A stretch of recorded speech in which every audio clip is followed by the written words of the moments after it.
just a clove or a few cloves. Yeah, so that plant-based nutrition course, it was great. Robert Cheek was one of my instructors. He's awesome. And it was a 6-week course. Thomas Campbell was one of my instructors. Dr. Neil Bernard was on that course as well, if I recall correctly. There was a few familiar faces anyhow. But yeah, Dr. Caldwell Esselstyn and T. Colin Campbell were some of my favorite instructors also.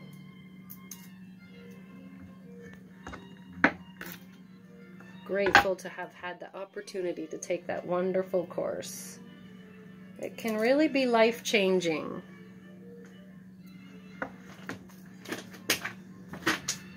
Although I can't say it was very life-changing for me because I was already on board with much of what they were teaching. I really just wanted to see what more I could learn. And you never learn everything. So it's, don't ever stop learning. Keep reading. Pick up the China Study. Or a book called 80-10-10. That one helped me a lot. I know there's some controversy around the author, but that book has some really good information in it that helped me a great deal. It helped me come back to eating whole plant foods. And it really helped me get off some supplements that I thought I needed. And after reading that book and another book by... well, that book isn't by T. Colin Campbell, and then I read another T. Colin Campbell book after reading the China Study, and that book was called Whole, Rethinking the Science of Nutrition.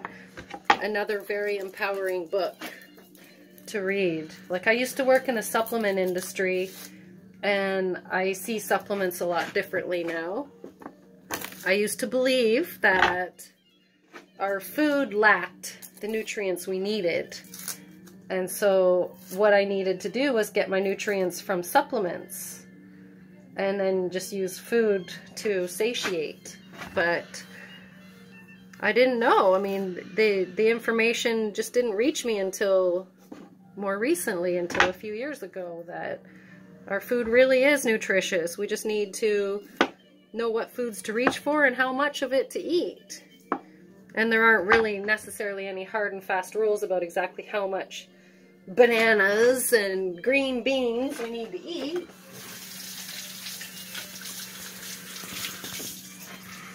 But at least, you know, eat until you're full.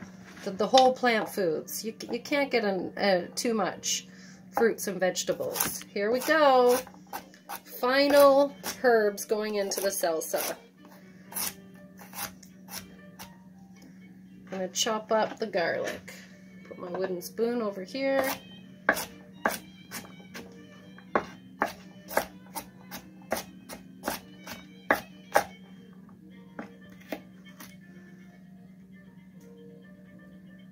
Got some skins on that. Okay, we don't want the skin in the salsa, just the garlic.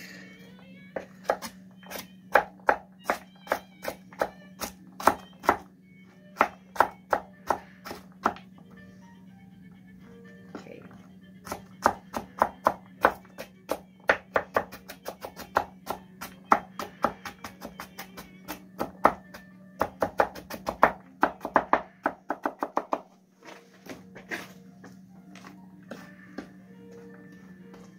Where's my little scraper? I love this thing.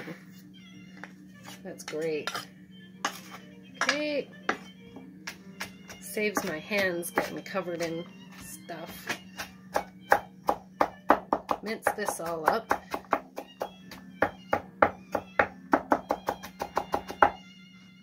I guess I could use like a coffee grinder or something like that for this to make it go faster, but I'm used to doing all this just by hand, chopping it by hand, put your energy into it. But yeah, if you've got some appliances that can make life easier for you, I support you. I support that all the way. There we go. Now, some will argue garlic isn't food either, you know, some of the hardcore fruitarians. But, oh, it's so good in my salsa. I still haven't been able to get it. I don't really need garlic, but it's my palate that wants it. I love the way it tastes in the salsa. It goes so well with the cilantro and the lime. Like the three of them are like the three amigos.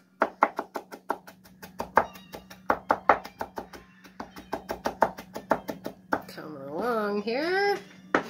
Maybe I should be a chef. Just been trying out a few different things.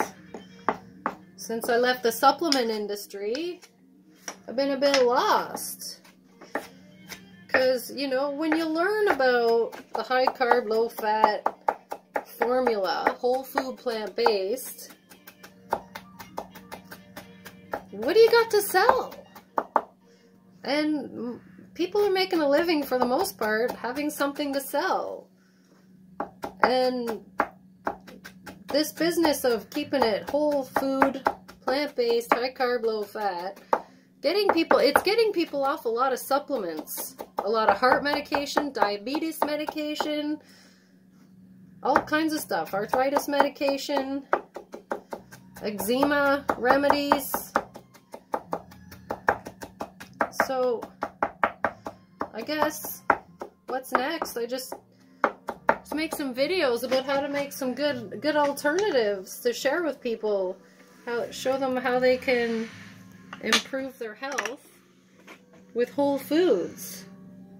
I never had a reason. I never had a reason to eat whole plant foods. I didn't think my body really cared what I put in it.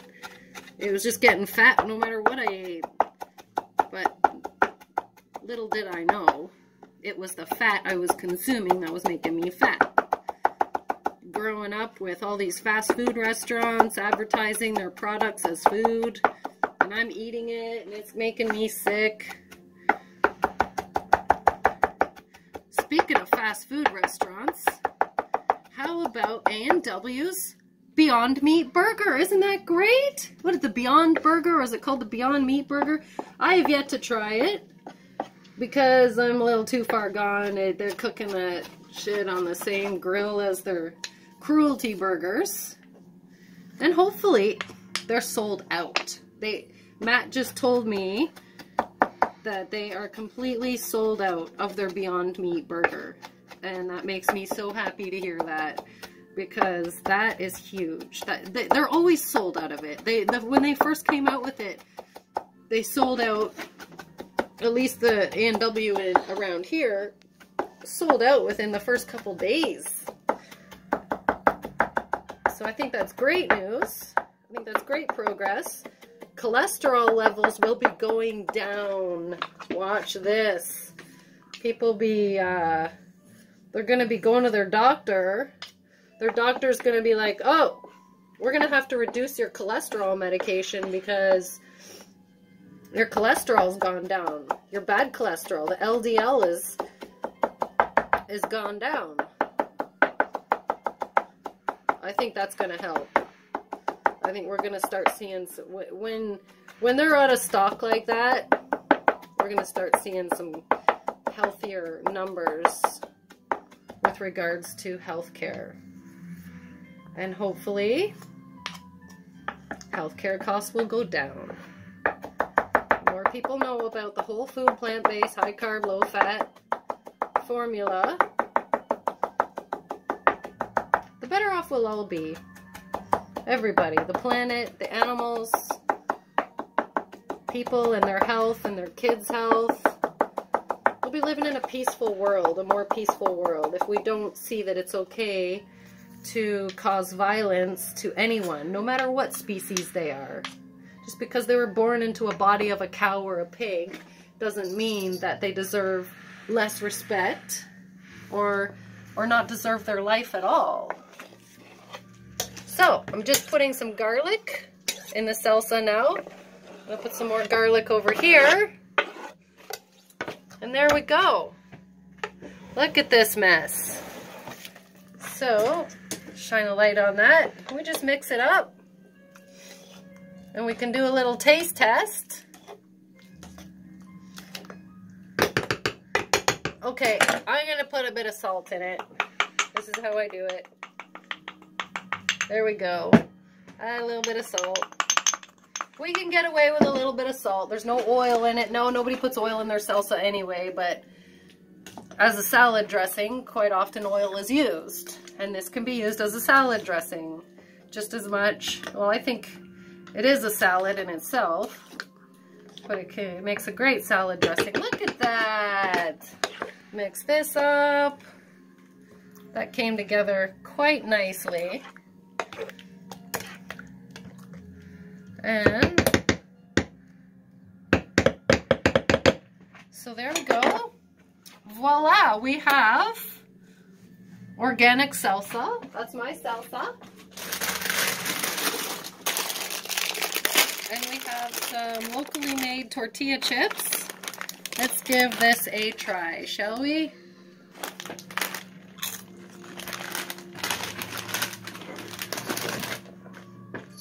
That was delicious, but it needs a bit more lime juice for sure. Totally needs more lime juice. There we go. If you're not really, I think, don't be afraid to put too much lime juice in. It just goes so well. Mix that up, because I couldn't really taste the lime juice. So I just keep taste testing it until it's just where I want it. And that's how easy it is. You make it just the way you want it. If you feel it doesn't need more lime juice, then you don't add more. If you feel that it does,